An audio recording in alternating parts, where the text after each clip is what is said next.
tidak melihat Polri sebagai polisinya rakyat. Paparannya seolah tidak ada apa-apa, tapi satu nyawa hilang, satu nyawa yang harus menjadi tanggung jawab kepolisian dalam menjalankan fungsi kepolisian. Ini bukan biasa-biasa saja, ini bukan baik-baik saja, ini bukan tidak ada apa-apa, tapi sensitivitas, kepedulian nggak kelihatan. Bahkan dari ini kita bicara gestur, teman-teman saya lihat di TV ini gayanya udah Pak Kepala rumah sakit, si Pak Supriyansa ngomong, mulutnya mencibir dan sebagainya. Iya kan?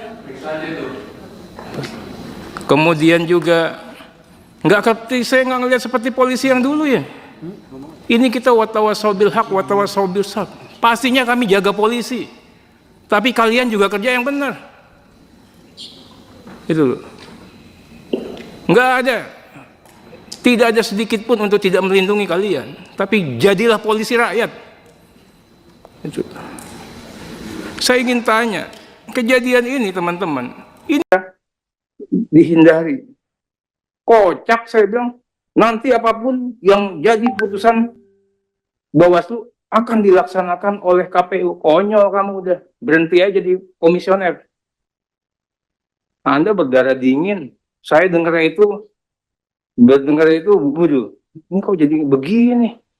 Hah? Dibilang pinter, bodoh, ya kan? Dibilang bodoh, ya nggak tahu saya. Itu. Kita bicara fakta deh, saya udah nggak ada lah yang namanya KPU profesional ya. Saya juga cuma ngomong gini, kalian jangan hanya asal bicara. Pahami yang kalian lakukan karena apa? Ya, karena takut Jakarta udah dibakar, Indonesia mau kebakar. Talipon siapa? Tiba-tiba saya juga bingung. Tumben nih KPU inisiatif. Ya kan? Inisiatif, saya akan tunduk pada putusan MK. Tumben-tumbenan itu. Iya kan? Tobat apa sadar apa kepepet, saya nggak tahu.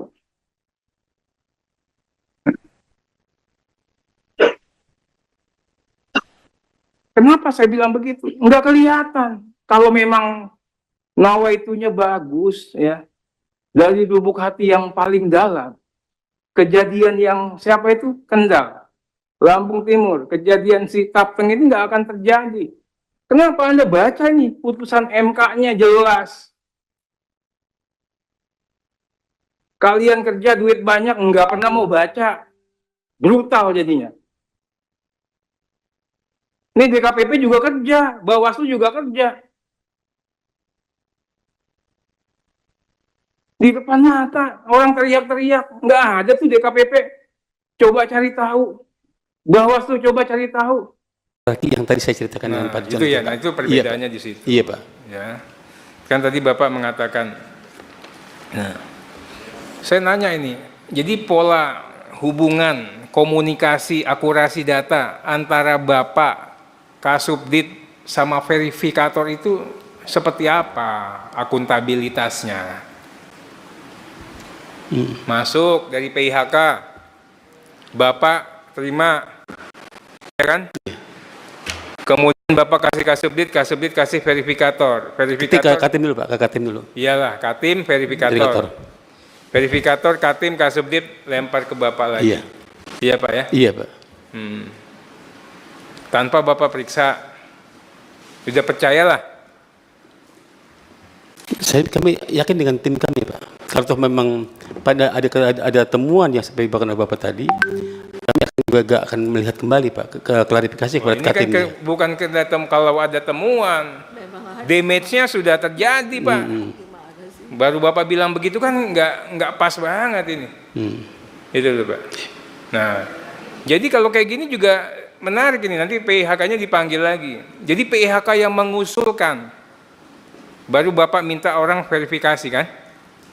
Kayak gini Pak, Kan setelah kita umumkan, kota itu kan akan diisi, Pak. Iya, keluarlah nama dari PHK ke PHK. Bapak. Iya. Bapak suruh cek. Iya. Kan kemungkinan juga ada ini, ya. Pertama, dari numbering kuota. Kan saya nanya, kenapa PHK tertentu dikasih kuota besar? Bapak bilang berdasarkan performance, iya kan? Karena mereka punya jejaring. Ya, ini kan ada nama ini. Ya. Betul, Pak. Emangnya ini doang yang punya jaringan? Ada nggak yang gede-gede yang nggak dapat? Ada kan? Iya nggak, Pak? Gini, Pak. Nggak, ini kalau mau ngebantah Bapak nih. Iya, iya, iya. Yang gede-gede banyak juga ini mau teriak, Pak. Dia bilang nggak ada jalan, Bang, gelap gulita, ngeri katanya. Ini yang dia katakan. Saya adalah orang yang tidak pernah mengomentari Bapak selama ini. Di WA Group, di Twitter teman-teman, di IG teman-teman, di media, di medsos, saya puasa, Pak. Saya hormat sama Pak Mahfud. Saya disiplin di doorstop media berkali-kali, saya katakan saya tidak mau bicara. Saya disiplin, saya bicara di forum resmi DPR. Forum resmi rapat kerja dengan PPATK. Forum yang sangat konstitusional. Tiba-tiba saya juga kaget. Setelah itu saya ditantang. Saya mencoba juga untuk sabar, Pak. Semua orang punya keberanian. Saya pastikan saya juga punya keberanian. Tapi saya katakan, saya nggak berani menerima tantangan Prof. Dibully Prof. Cupu, penakut, apa, banyak bacot dan sebagainya.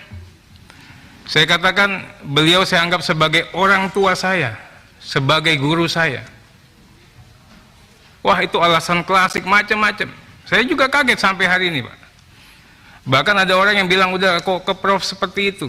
Saya katakan, saya udah diam, kok Prof masih ngegas, saya harus melawan. Saya bilang seperti itu.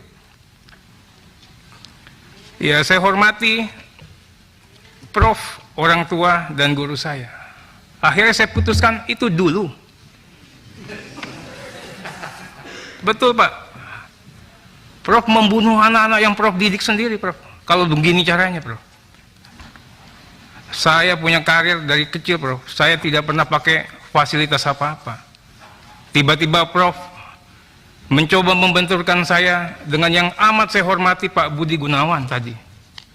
Bagi saya, takdir saya, kalaupun saya harus berhenti di sini, saya berhenti, Prof.